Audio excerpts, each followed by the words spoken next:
Siempre que cuando estuve en el 89 en Inglaterra, en una escuela de estudios de desarrollo, este libro de Fukuyama, El fin de la historia, El tercer hombre, fue un gran golpe de entusiasmo sobre la victoria del pensamiento occidental, la idea del occidente, democracia liberal, libre mercado, y realmente porque volví a leer un artículo previo a su libro de 92, en 89, y realmente fue triunfante, caída del muro de Berlín, y básicamente el occidente, la idea del occidente había ganado. Y estamos frente a esa discusión sobre realmente el desarrollo sustentable cabe con esa lógica. O Wolfgang Sachs, uno de las personas voceros, digamos, la crítica al desarrollo como construcción posguerra, diciendo que realmente el concepto de desarrollo está en sus últimas y va a morir. Hay que pensar que estas personas, 92 Fukuyama, 92 Sachs, están escribiendo justo cuando tenemos la cumbre de Río, diciendo que eso es la nueva salvación. Vamos a reemplazarlo con esa gran idea del desarrollo sustentable. Por eso, de cierta forma, tenemos que preguntar si el desarrollo sustentable es moderno o postmoderno, y a dónde queremos llevar el desarrollo sustentable como concepto. Sociólogo portugués de Sousa Santos, diciendo que un poco la idea de la modernidad iba a emancipar a todos, es la misma línea de Fukuyama, con la democracia liberal, un poco las mismas ideas el Estado de Derecho, y realmente la pregunta es si realmente pudo realizar eso, y si el desarrollo sustentable nos sirve como una construcción de la modernidad, o tenemos que romperlo y abrirlo a otras construcciones. Y la persona en América Latina, hay que pensar que hay muchos en otras regiones del sur global, Homi Bhabha, por ejemplo, en su libro La localización de la cultura, estaban en esa misma discusión cuestionando esa idea que hay un único desarrollo, que construye la modernidad. Hay que pensar en el siglo XIX, tenemos la idea del progreso. Hasta los años 30 no tuvimos crecimiento porque no había forma de medirlo. Pudimos medirlo con Simon Kuznets, por eso la construcción del crecimiento reemplaza el progreso.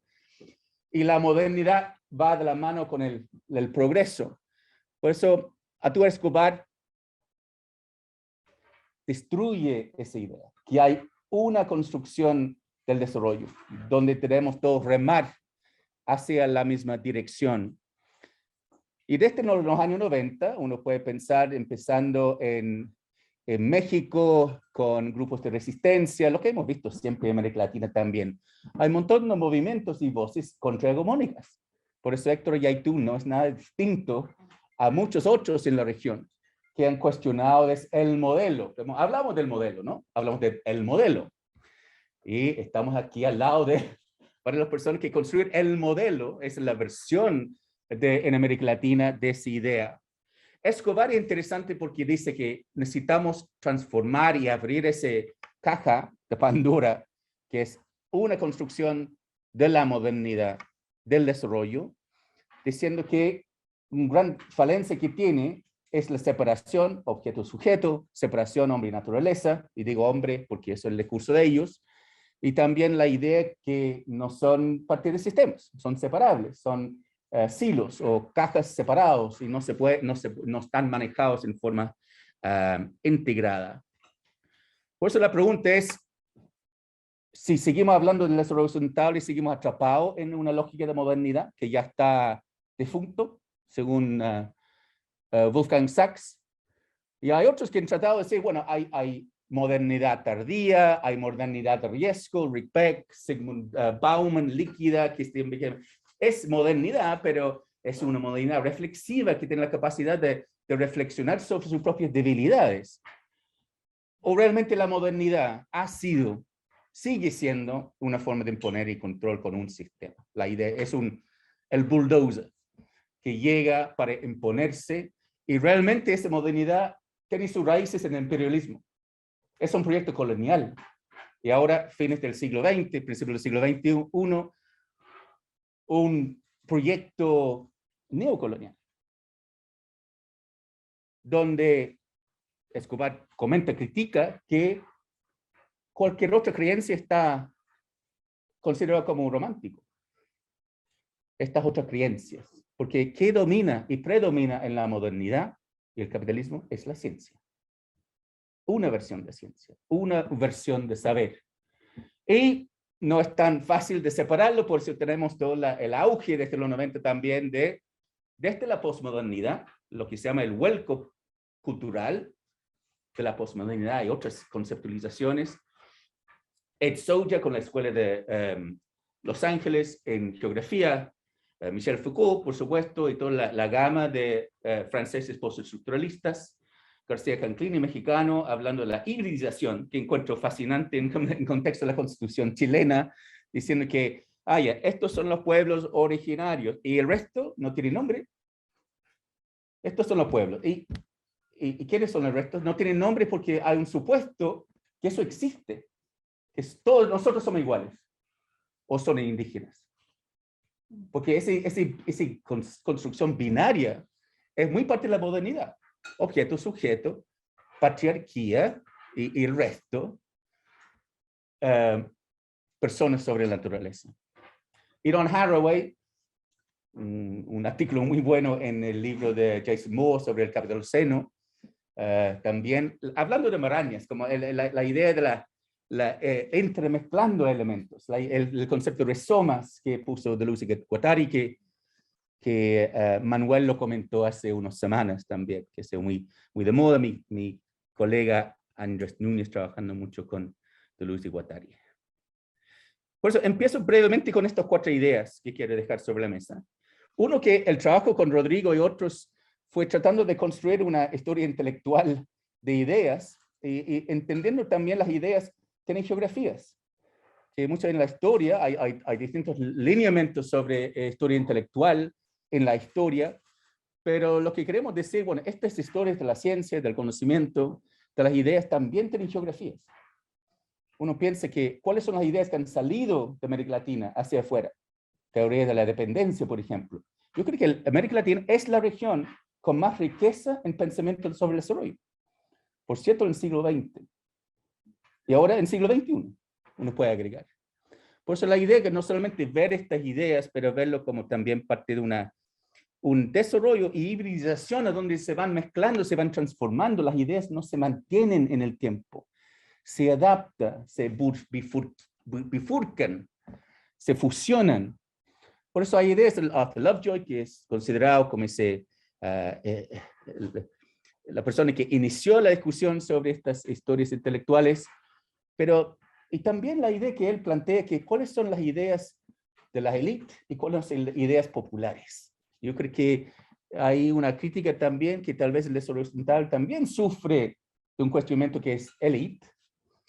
Es europeo, yo cuestiono eso también, pero es interesante que también plantea que están siempre en movimiento. Estas cosas no son estáticas. El desarrollo sustentable que hablamos hoy día no es el mismo desarrollo sustentable que nació en 92, que yo leí en los diarios. Y obviamente el rol de Michel Foucault hablando de genealogías, diciendo que estas construcciones se basan en relación de poder. Y hay un artículo muy interesante, uno de los libros de Foucault, donde está entrevistado por 2 geógrafos y realmente él confiesa que no sabe nada de la geografía, no le interesa nada de la geografía. Pero yo creo que hay algo interesante sobre esta arqueología de conocimiento, lo que está considerado válido o no válido, que es lo que retoma Arturo Escobar, y decir que tiene una dimensión especial, muy importante. Y mi argumento acá es que el pensamiento latinoamericano sobre el desarrollo sustentable no es lo mismo que el pensamiento europeo, y también dentro de estas regiones hay mucha diferenciación también, que es un problema cuando empezamos a relativizar. Nacimos con esto, digamos, eso es nuestra ruta, digamos, porque en la modernidad necesitamos una ruta. Estamos todos en la misma ruta, con el mismo fin, un proyecto colaborativo de la sociedad para salir de esa crisis. Tenemos que estar todos en el mismo lifeboat. Ese es todo un juego que hacen Harding y otros sobre la idea que estaban en el lifeboat, en el barco salvavidas. Barco salvavidas. Sí. Y claro, hay que... bote salvavidas. Ya, ¿quién vamos a tirar afuera porque no aguanta toda la gente? Esa discusión. Eso es el desarrollo, eso es el concepto que yo trabajo, me parece muy bien. pero también es producto de un proceso de modernidad. Es justo, nace en los 70, porque la versión de Brundtland no es nada distinto a lo que están planteando en Estocolmo, mucho antes, casi lo mismo, por eso 20 años más tarde seguimos la misma cosa, insistiendo con esa idea, también hablando de la intergeneracionalidad. Y terminamos con esto, mi gran problema, digamos, que justamente es la modernidad, la eficacia de la modernidad de separar, organizar. Yo creo que tal vez el desarrollo sustentable es el gran éxito de la modernidad, porque además podemos visualizarlo. Ninguna metanarrativa en la historia tiene tantas representaciones como el desarrollo sustentable. Si hay que decir, ¿cuál es el gráfico del capitalismo? ¿Cuál es el gráfico del marxismo-leninismo? A mí me costaría graficarlo, pero el desarrollo sustentable es como la idea de la modernidad, o tal vez modernidad tardía, que podemos además representarlo de cierta forma. Bueno, es muy sobresimplificado decir que tenemos un desarrollo sustentable, donde yo comparto las mismas ideas que el director del CBMPC, o alguien, o Jeff Sachs, o Héctor Yaitul, y su construcción o no del buen vivir. Por eso hemos tenido muchas publicaciones desde los 90 diciendo, bueno, ¿cómo vamos viendo las diferenciaciones dentro del desarrollo sustentable? Aquí, Henry Axelrad, brasileño, trabajando sobre sustentabilidad urbana, diciendo que hay 3 formas dominantes de entender la sustentabilidad urbana. Por eso, como rompiendo esa idea de estos 3 elementos y diciendo, bueno, ¿cuál es el contenido acá? Hay un elemento más político sobre la legitimidad, otro sobre la construcción de calidad de vida, algo más propositivo, progresivo, reformista, y algo sobre la idea de los flujos, que también he trabajado.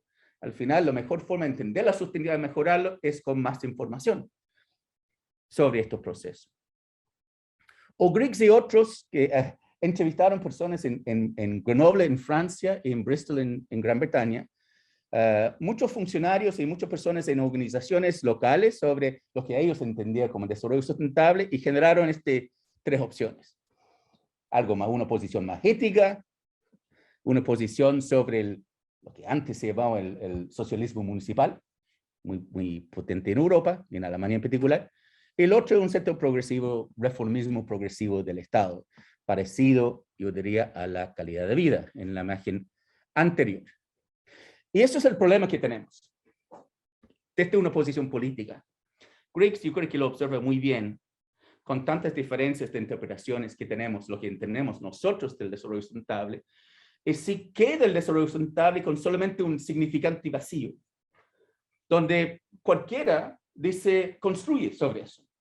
Es abierto, es vacío, porque cualquier persona entra y dice que aquí tenemos otra sustentabilidad.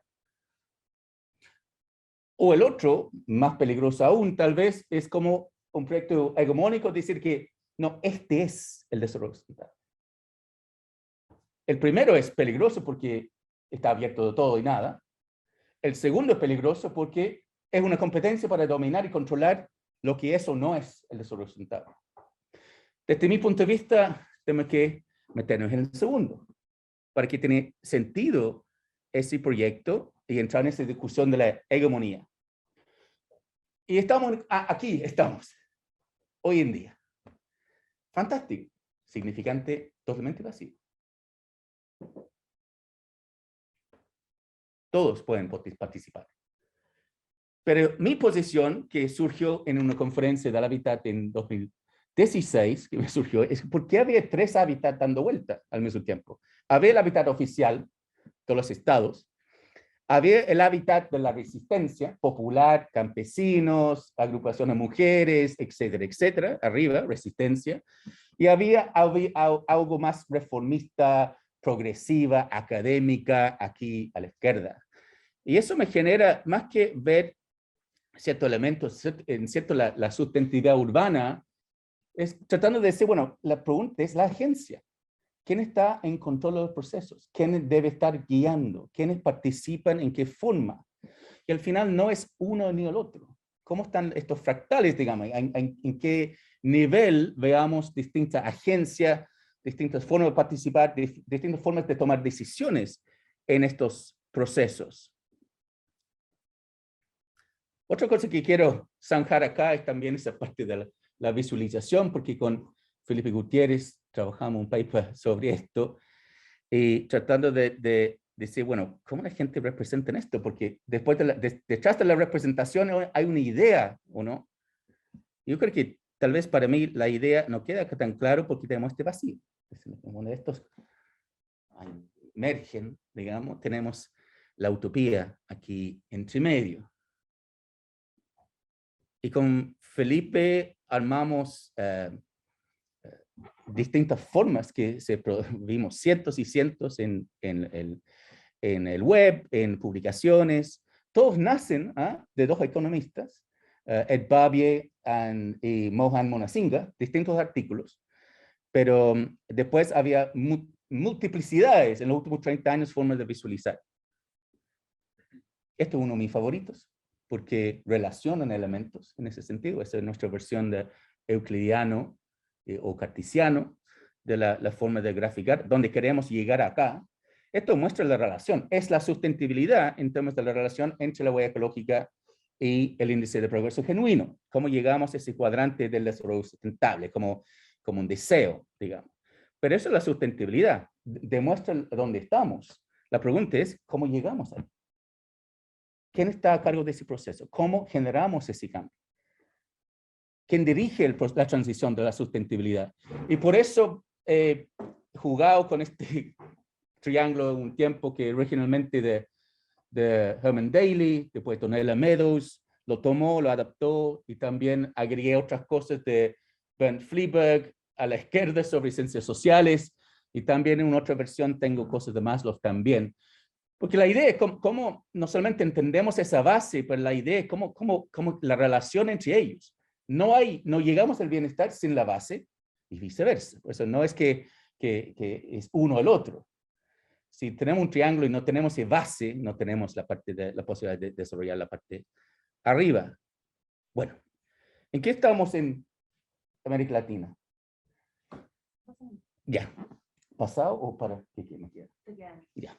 Una 22. Por eso, mira, en América Latina ha seguido esa lógica del sur, del norte global, donde tenemos la discusión del siglo XVIII sobre la gestión de la tradición forestal alemana, de los príncipes y sus bosques, que Gruber, un alemán, lo comenta muy bien en su libro.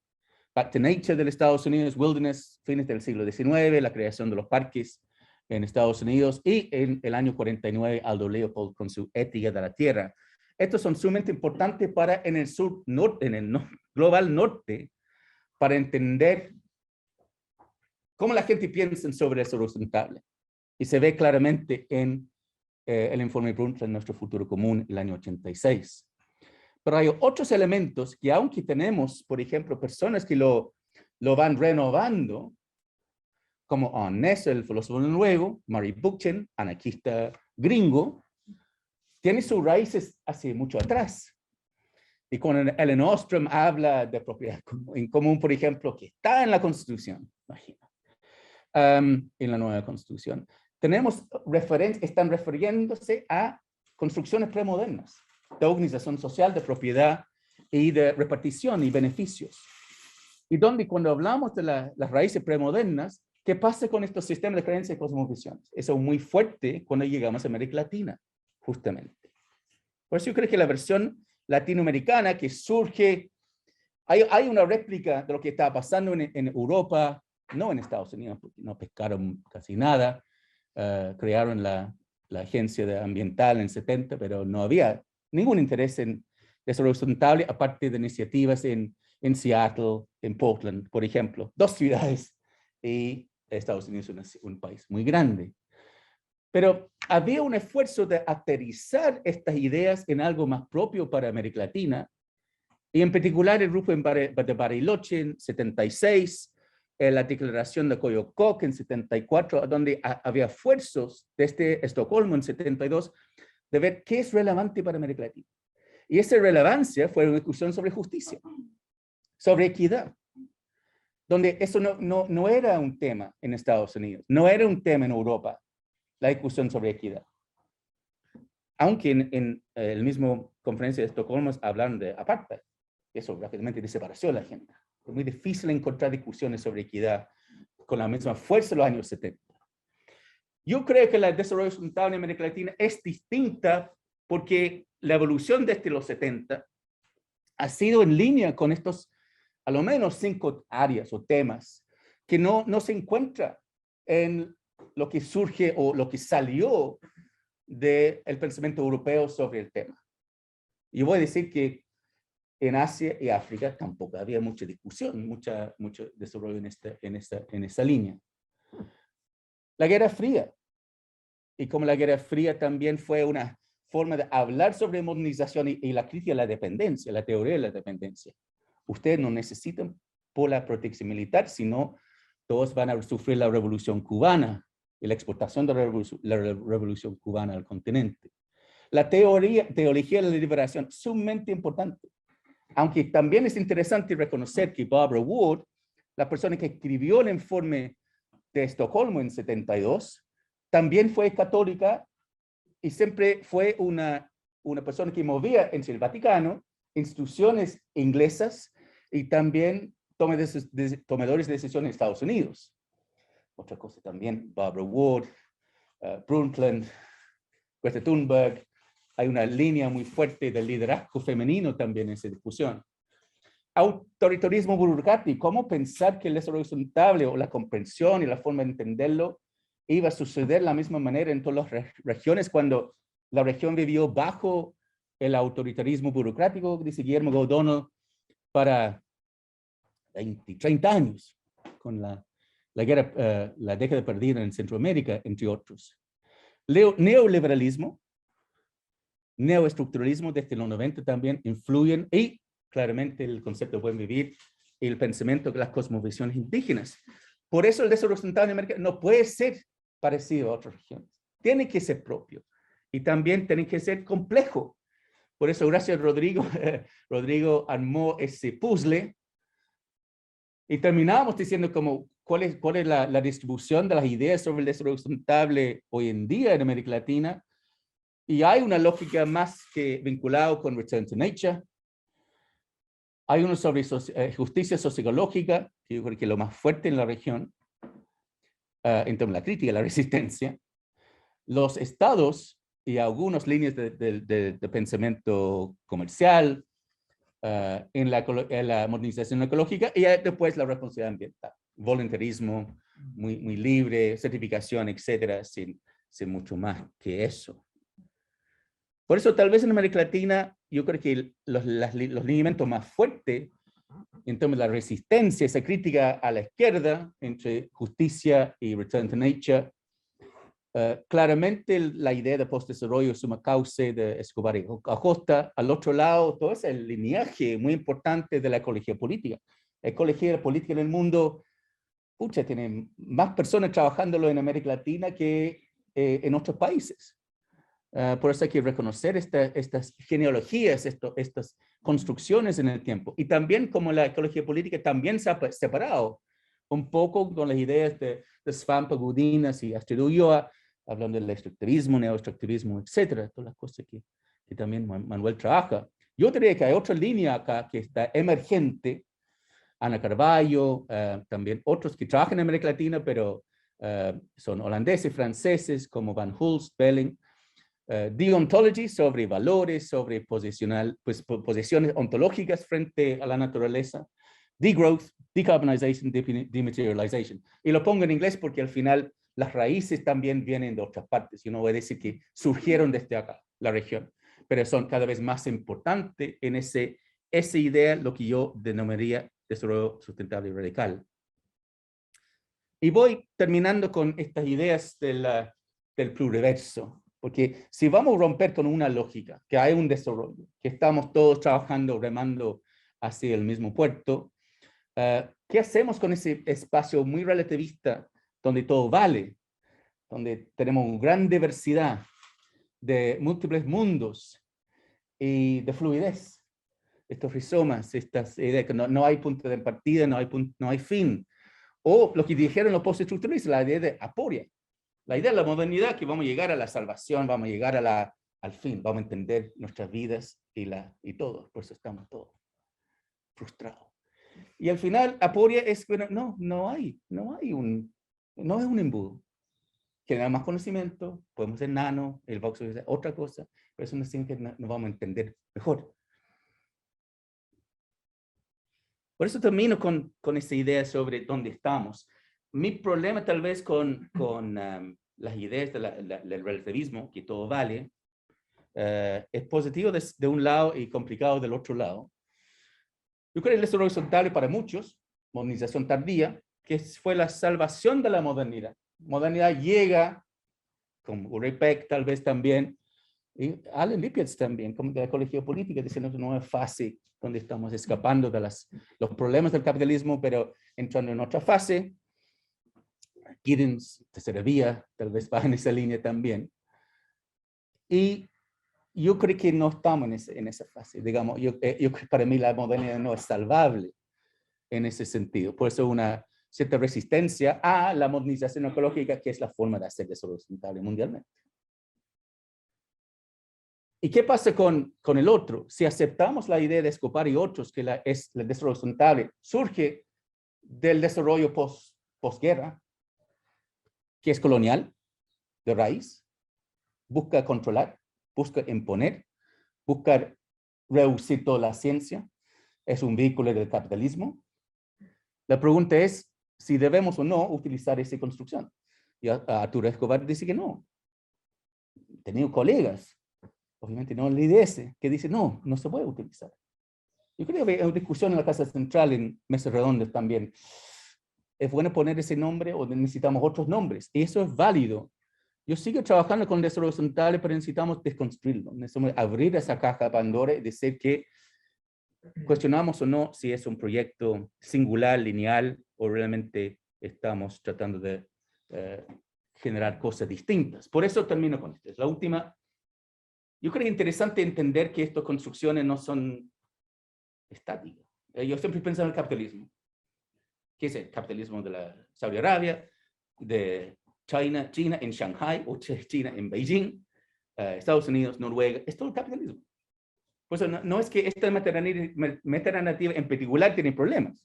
El socialismo, Eurosocialism, o el socialismo de Bolivia, o el socialismo, lo que sea.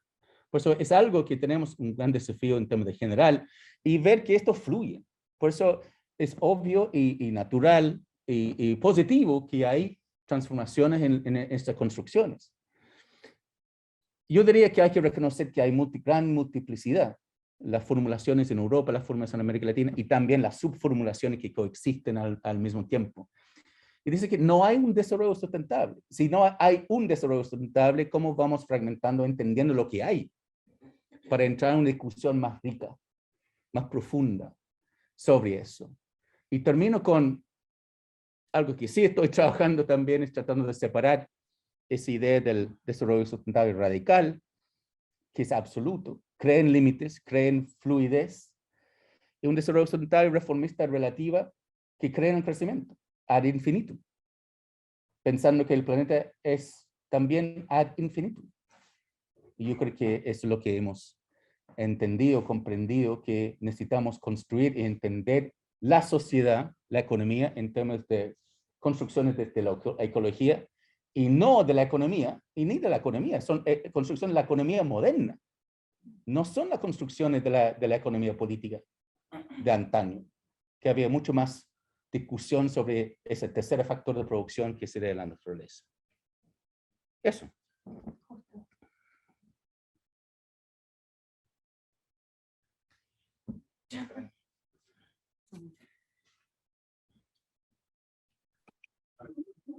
Gracias, Jonathan. ¿Recibimos preguntas?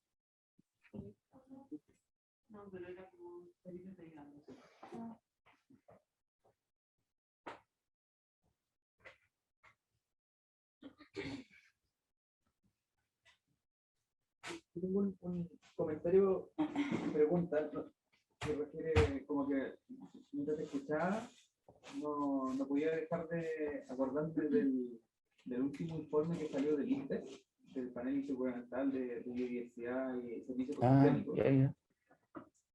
que era sobre distintas formas de valorar la naturaleza. Y yo, bueno, como hice el máster en servicio ecosistémico, de alguna forma estuve como atento a las polémicas y había mucho conflicto al interior de los círculos de científicos que trabajaban en esto. Había mucha incomodidad del resultado de la evaluación de los servicios ecosistémicos del milenio, porque era una visión demasiado como particular. Y hubo un movimiento muy fuerte de personas desde el sur global, especialmente Latinoamérica, tratando de reivindicar como visiones distintas respecto a la naturaleza y no quedarse con una. Y podría haber sido que hubieran sido omitidas, pero finalmente como que IPES se permitió permear por ese debate, y ahora es súper cuidadoso a la hora de abordar los temas y de incluso mostrar en su marco conceptual que hay distintas formas de entender lo que ellos están nombrando, y como que han hecho un esfuerzo por conceptualizar de manera más amplia algunas cosas, y mencionar que ese paraguas de alguna forma coge, no sé, el buen vivir, o formas de entender la relación con la naturaleza. Y en el último informe lo encontré muy interesante porque además trata de reivindicar que existen dado que existen distintas formas de valorar la naturaleza, también se requieren diversas metodologías que conversen con esas formas de valoración de la naturaleza. Porque si no, por mucho que reconozcamos de que existen esas otras formas de valorar, pero si no tenemos las metodologías para incorporarlas en la toma de decisión, es como algo simbólico nomás. Y en ese informe ellos muestran que lo que predomina sigue siendo las visiones tradicionales, occidentales, y muy como científicas. Y por otro lado dicen, y las metodologías para incorporar a las otras formas de valoración ya existen. Entonces es como un llamado a atención a que se haga, como que hay una posibilidad. Y también creo que dejan entrever en el informe, que ahí no lo tengo, no es tan contundente, no lo tengo tan claro, pero me da la sensación de que dejan entrever de que algunas formas de valoración como que posibilitan o predisponen mejores relaciones entre el mundo humano y no humano. Que para mí es súper intuitivo que así es, pero que lo digan ellos es interesante. Yo no sé, ¿cómo se te parece a ti que ese es como el esfuerzo que va en línea con lo que tú estás planteando? ¿Es creíble? ¿No? ¿Es posible? Creo que con el otro Francisco también esa discusión sobre, claro, yo tengo esperanza cuando Ministerio de Economía, Hacienda, Banco Central empiezan a tomar en serio la necesidad de medir otras cosas. Estoy leyendo ahora, esta semana, David Pilling tiene un libro que se llama The Growth Delusion, hablando de las cuentas nacionales. Y como las cuentas nacionales, dejamos en África, en Inglaterra, deja toda la informalidad afuera porque no califica. Y tenemos otras formas de cómo agregar un valor por algo que no está transado. Es decir, que entonces el equivalente de ese precio. Por eso hay una gran complejidad en la economía en general, cómo medimos. Y ahí tenemos ese pelea entre la economía ambiental y la economía ecológica. Economía ambiental, vamos a medir cosas sobre oferta-demanda. Si nadie quiere comprarlo, no tiene valor. Y la otra economía ecológica dice, bueno, tiene valor porque de siempre, sin krill no hay ballena. Por eso el hecho de que nadie quiere pagar para proteger a krill es un problema, porque no va a haber ballena. Por eso necesitamos proteger ecosistemas, no especies, que es otro problema de la conservación hace tiempo. Por eso en ese sentido creo que, para mí, en relación con lo que presenté, yo también he participado en tratar de subsanar la modernidad del desarrollo sustentable, mejorar la métrica. También tratando de valorar, como el caso de utilizar el Genuine Progress Index, que encuentro mucho mejor que Huella Ecológica u otros. Es decir, hay que ponerlo en pesos, porque es algo que la gente entiende, son pesos. Hectáreas por cápita no suena con nadie. Toneladas, como hay otras cosas de valor, como la mochila ecológica de producción, toneladas de pasivos, etc. Nadie entiende, nadie engancha con eso. Pesos sí. Por eso yo he tratado también de trabajar en cómo convertir estas cosas en pesos, pero es muy complejo, es complejo. Y hay instrumentos, hedonistic pricing, willingness to pay, willingness to accept, que existen. Pero hay resistencia. Yo debo como decir que en la economía, no sé si Felipe y Francisco, Hay resistencia porque están acostumbrados a trabajar con una cierta calidad y frecuencia de la forma de juntar datos por distintas organizaciones nacionales e internacionales. Y el CEPAL también resiste un poco hasta que estamos de acuerdo, por eso demora mucho. Pero ya estamos viendo eso. Estamos viendo que hay comisiones, hay economistas internacionales que dicen, hay que medir otras cosas, estamos midiendo mal. El crecimiento del PIB no es bueno para medir lo que estamos, porque además el PIB deja afuera toda esa informalidad en nuestras economías en América Latina. Entonces, ¿qué estamos midiendo? ¿Para quiénes? ¿Qué estamos faltando? Y Pilling habla de Kenia y dice que el PIB nacional, las cuentas nacionales, subestimaron en la economía, no sé cómo, subestimaron la producción de leche, porque no están cansados, están consumiendo esa leche para sobrevivir. Eso valía como 2 billones. Están valorándolo en la nada, como solamente comercializable. Porque tú tienes otra idea de la economía. Eso quiero. Que la economía, no, tengo un doctorado en historia económica. Y necesitamos mostrar las cosas como son, y no solamente que estamos, porque eso es lo que aprendí, y lo voy a seguir reproduciendo un modelo que realmente no refleja la complejidad. El trabajo voluntario, el trabajo de cuidado, tiempo perdido en commuting. Esto es realidad, esto es nuestras vidas. Por eso necesitamos adaptar nuestras cuentas hacia medir las cosas que sí son importantes y agregar posteriormente impuestos a carbono, por ejemplo. No es gratis el carbono. Pregúntale a la gente en Kiribati que van a tener que vivir en Fiji.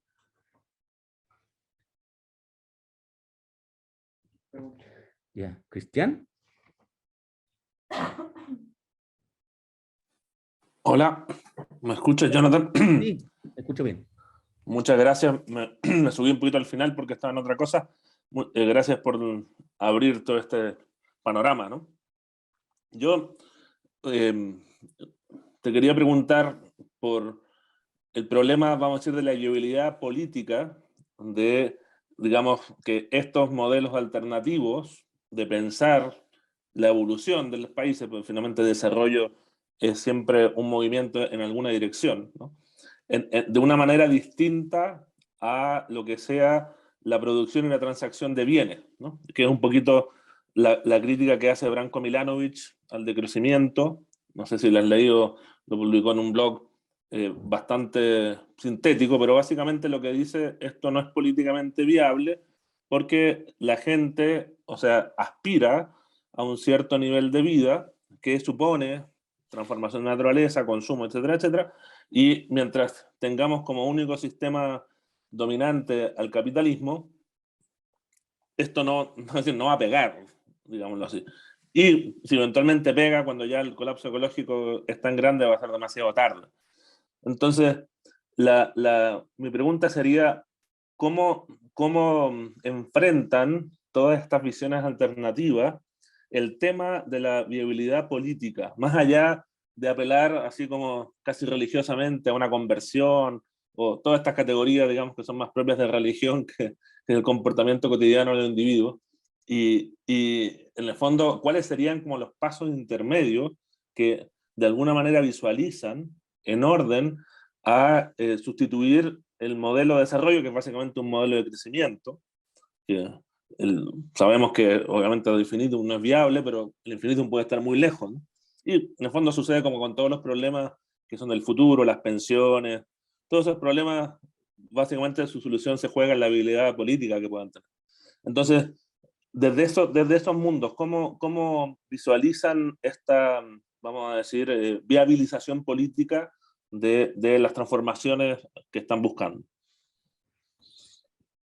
Ahí está la gran complejidad. Yo estoy totalmente de acuerdo contigo. ¿Por qué el desarrollo sustentable en cualquiera de los proyectos, digamos, las ideas, no está funcionando? Si es esa versión de la ONU, de Brundtland, o las versiones también del pluriverso, porque están sujetos a las restricciones de otros actores, generando cambio climático y tienen que adaptarse a ellos. Migrando también como resultados. Por eso yo creo que para mí el desafío del es político. Por eso mi problema es cuando quedamos en el triángulo. Y pensar que solo movemos estos tres elementos del centro y ahí llegamos a la utopía. La pregunta es, ¿quién está detrás de eso? ¿Cuál es el rol de actores privados, públicos y de la comunidad? Escobar pone todo el énfasis en la comunidad, desde abajo, me parece bien, pero también no todas las comunidades son iguales. Uno puede pensar en una comunidad de productores de X o en bienes comunes, digamos, de pescadores que también sobreexplotan. Por eso hay que poner un poco, fijar criterios. Yo creo que la Constitución es interesante porque hay elementos de la Constitución que nunca antes uno hubiera pensado que pudieran haber estado en la Constitución. Yo creo que hay cosas internacionales que son muy positivos, muy interesantes en ese sentido. Pero yo comparto la preocupación. Cuando la política es de corto plazo, NIMTU, not in my term of office, al final, no durante mi periodo de administración, todo se arregla con 4 años, y eso significa que las decisiones son cortoplacistas, no intergeneracionales, y el resultado es que estamos totalmente fuera de los circuitos, los sistemas de renovación y regénesis, como dice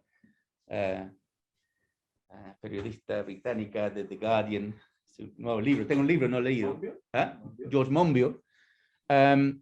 Estamos en una trampa temporal y una trampa de consumo, de deseos, de satisfacción, que claramente es político. Ningún político va a tomar la decisión sobre el cambio climático, porque los beneficios se aterrizan más allá de su periodo de administración. En ese sentido, es dramático y triste lo que estamos viendo, y tal vez necesitamos, no educación, pero aspectos culturales de cambio de consumo, pero todo el consumo va al otro lado. ¿Qué es más barato? ¿O quién subsidia el carbono en Chile? El mismo gobierno, con el PEPCO. Es como, pucha, estamos mal, los señales están malos. Yo creo que los gobiernos tienen que generar señales, y los actores que han construido el modelo de carbono fósil del siglo XX, que siguen predominando, son los que definen las reglas. ¿Quiénes financian los gobiernos, el lobby? Son las mismas empresas, por eso estamos en una trampa terriblemente feo. Y yo creo que el tiempo bueno, no es la crisis que viene, ya estamos en la crisis y nuestra ansiedad climática es producto de esa sensación que la toma de decisiones son cortas, y estas tomas de decisiones no actúan para satisfacer nuestras necesidades intergeneracionales de bienestar humano y no humano. Es una trampa, estamos en una trampa. Salir de la trampa no tengo claridad, aparte de decir que el modelo, el capitalismo tardío, el modelo de la modernidad no ha funcionado. Por eso hay elementos no modernos en la Constitución que nos dan un poco de esperanza. Un bajón, pero ya sabemos. Está Jorge, Lake y Frank. ¿Aló? ¿Me escuchan? Sí, Jorge. Ya. Hola, profe, un gusto. Yo le quería hacer una pregunta relacionada a lo que era las vertientes un poco de lo que fue estas miradas del desarrollo desde América Latina. Usted las marcó bastante clara, pero me gustaría si pudiera profundizar porque, claro, alguien a simple vista podría decir que en el caso de Maristela Svampa Gudina, Enrique Liff o Alberto Acosta son parte de una misma línea teórica de desarrollo, pero al menos por las lecturas que uno tiene, uno igual logra ver diferencias también en torno a, claro, en el caso de Acosta da una mirada también más económica y también plantea cuáles son mayormente el rol de los estados. Mientras que en el caso de Svampa Gudinas uno efectivamente ve que ahí como que en torno a la lectura política, porque es muy política en el caso de Svampa, tiende a generar un marco en el cual plantea que tanto lo que sería el neodesarrollismo como los gobiernos neoliberales tienen una política común en torno a lo que es el extractivismo. Entonces, ahí, ¿cuáles son las diferencias que usted ve en torno a esas lecturas más presentes de lo que es el problema de esta transición ecológica como la plantean estos intelectuales? Eso. No, gracias Jorge. Yo creo que Manuel nos da, yo vi una presentación de Svampa el año pasado, fue en una serie con Manuel, ¿o no? dio una charla. Y también Lev presentó en Villarrica el año pasado. Yo creo que hay como tú dices, yo creo que Acosta fue ministro de gobierno, por eso era convertir Buen Vivir en algo funcional.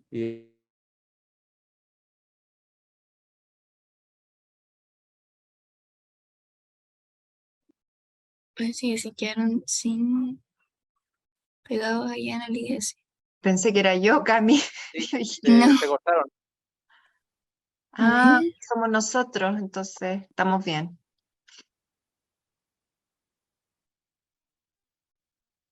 Que dejé de escuchar.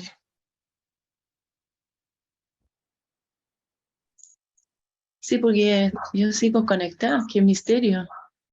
Hola, Lake. ¿Cómo está tu rodilla? Ahí están de- Fran, Están. Ah, volvimos. Están de volvieron, vuelta. volvieron. ¿Me escuchan? Sí, se habían quedado pegados. No, yo creo Ahora que sí. el desafío, bueno, Gudines es siempre como, Gudines critica a todos, incluyendo David Harvey y otros, pero me parece bien su crítica. Y Astrid y yo también nos ofrece la parte indígena, más aterrizada también, comunitaria, pues yo creo que se complementan. Yo creo que necesitamos una forma de criticar, construir lo que entendemos por un anti-neoliberalismo en los 2020. No basta con criticarlo o solamente mencionarlo como la raíz de todos los males, pero cómo construir algo en base de eso. Y en este caso, Acosta, con el gobierno sumamente criticado de Corea, trató de aterrizar algo, hacer algo distinto. Por eso no solamente hablamos de Bután con su métrica de buen vivir o de bienestar, pero podemos tener casos donde están probando otros instrumentos, otras formas de ser. Y yo creo que es necesario que la política pública global, que se aprende en Harvard, etcétera, en las escuelas, que no se produce en todas partes, como lo mismo con la economía. Necesitamos también política pública aterrizada, contextual.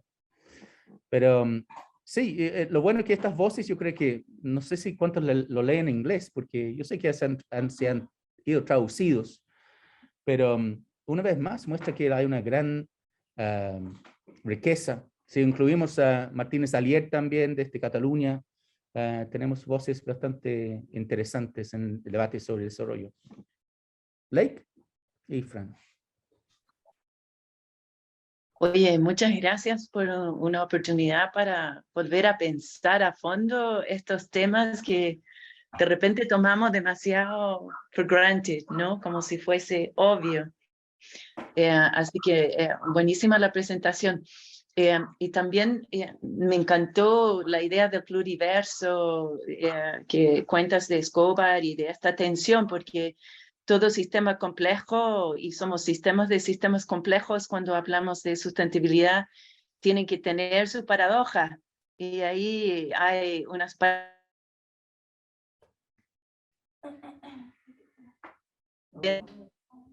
puede mover y mover muchas cosas según el interés específico que uno tiene.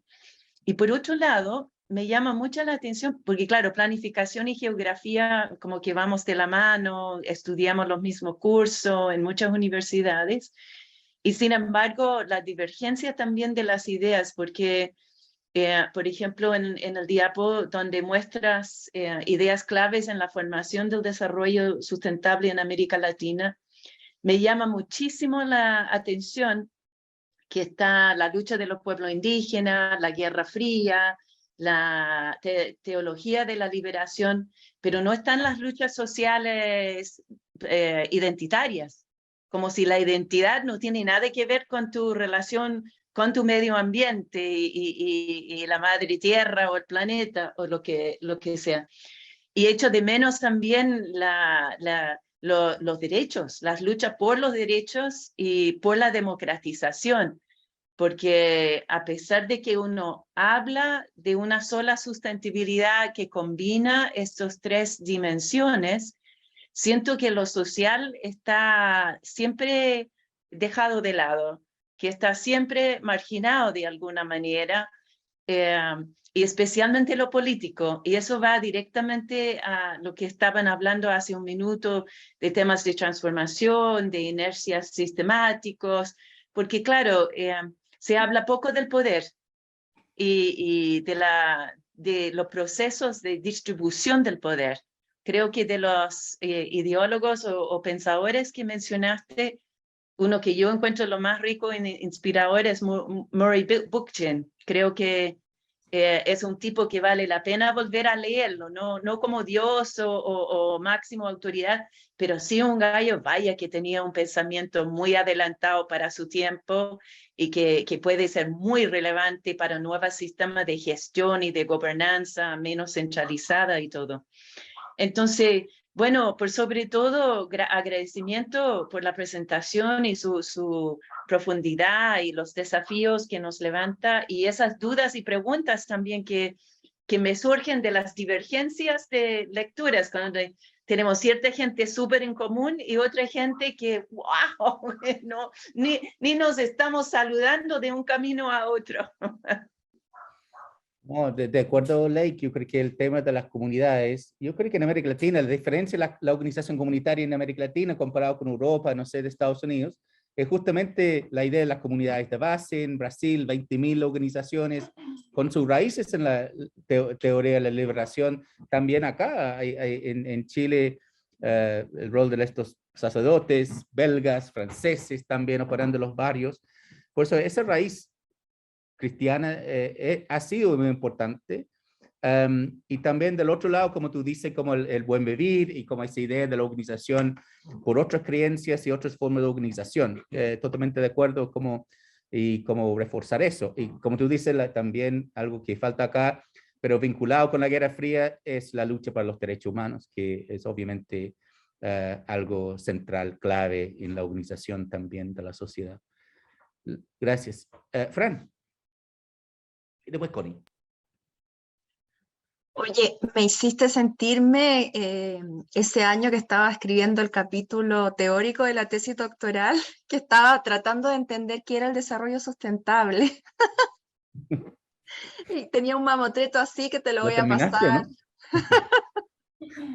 Pero, ¿sabes qué? Me quedo bueno, junto con agradecerte que nos vuelvas a hacer pensar en cosas que uno ya tiene como inscritas va en piloto automático.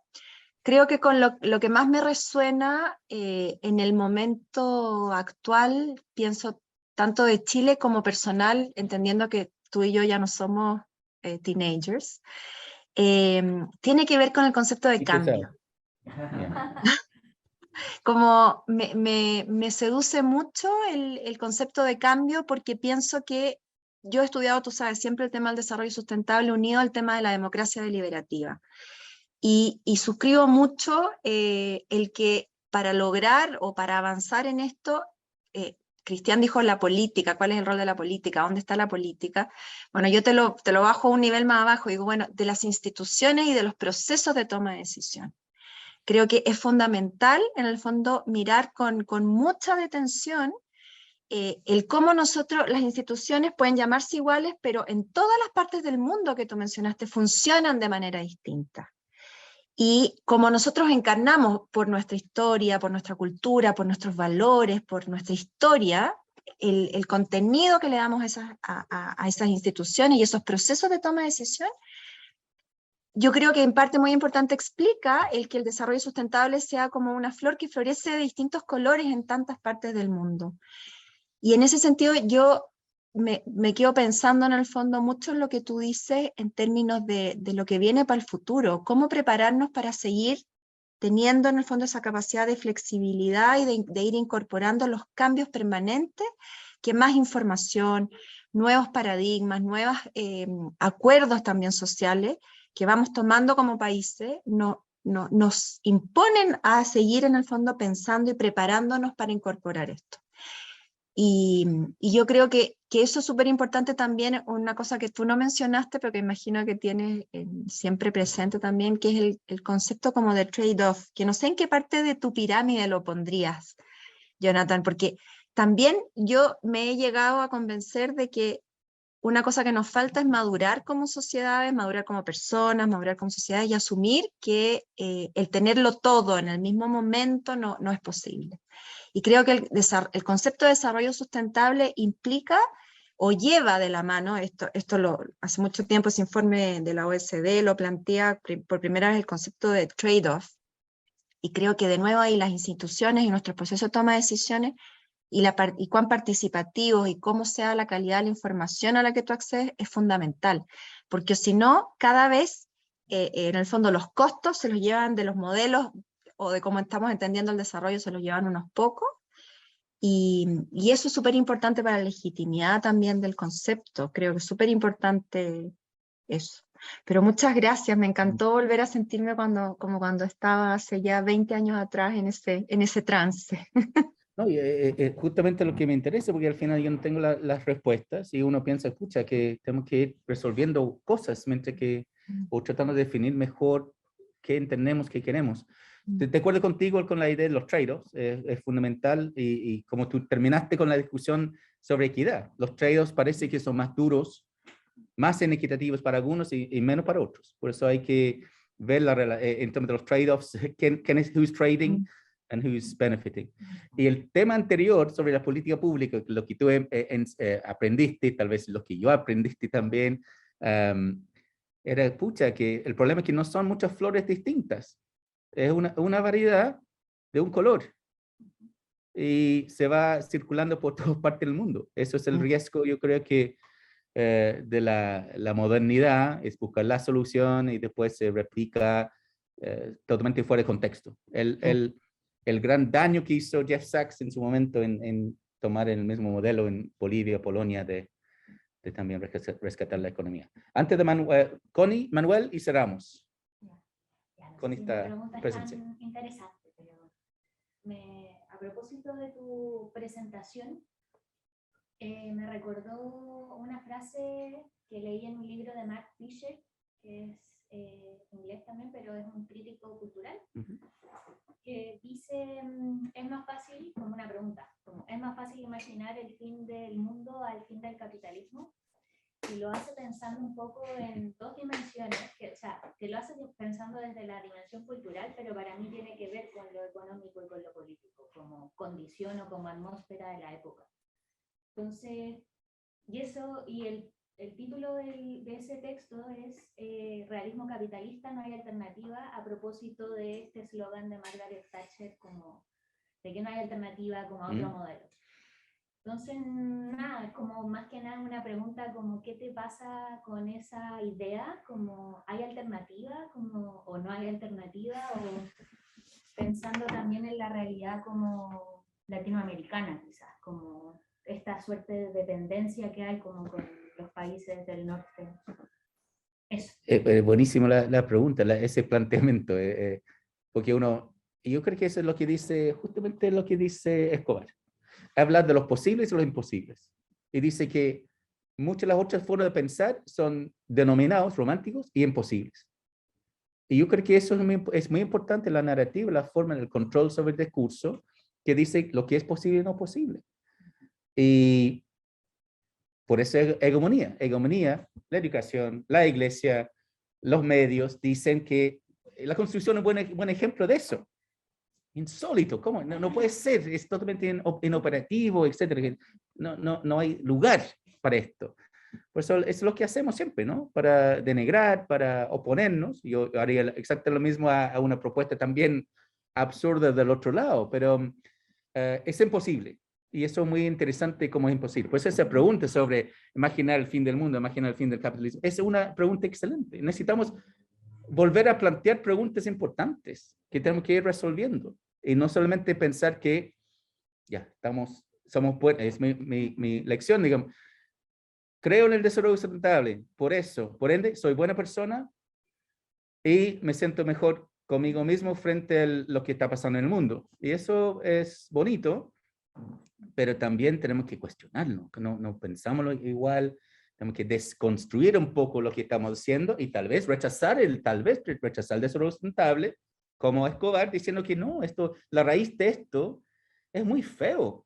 Es muy fea, tú no puedes asociarse con ese lineaje de pensamiento. Pero excelente, Connie, la pregunta. Y Manuel, para cerrar. Hola, Te pongo. Hola a todos y a todas. Hola, Jonathan. Llegué un poco tarde, me pido disculpas, pero escuché lo suficiente, tanto de tu presentación como de las preguntas, como para animarme a hacerte una última pregunta. Yo fumo de las mismas hierbas que tú, en el sentido que estoy también incómodo muchas veces con la figura del desarrollo sustentable y con la figura de la sustentabilidad, ¿no? Aunque bueno, aunque también creo que hay más de una forma de apropiarse y de ocupar ese concepto de manera que sea generativa, que sea emancipatoria y que no termine siendo una iteración de la lógica que queremos desarmar, ¿no? Pero en esa línea, Jonathan, yo he estado pensando mucho en cómo generar también una forma de hacer crítica que también sea propositiva al mismo tiempo, ¿no? ¿Cómo podemos hacer cómo cultivar una perspectiva a estas causas basales del problema que tenemos, ¿no es cierto? Colonialismo,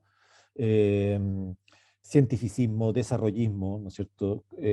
Capitalismo, pero que al mismo tiempo permita pensar alternativas, permita pensar futuros posibles, ¿no?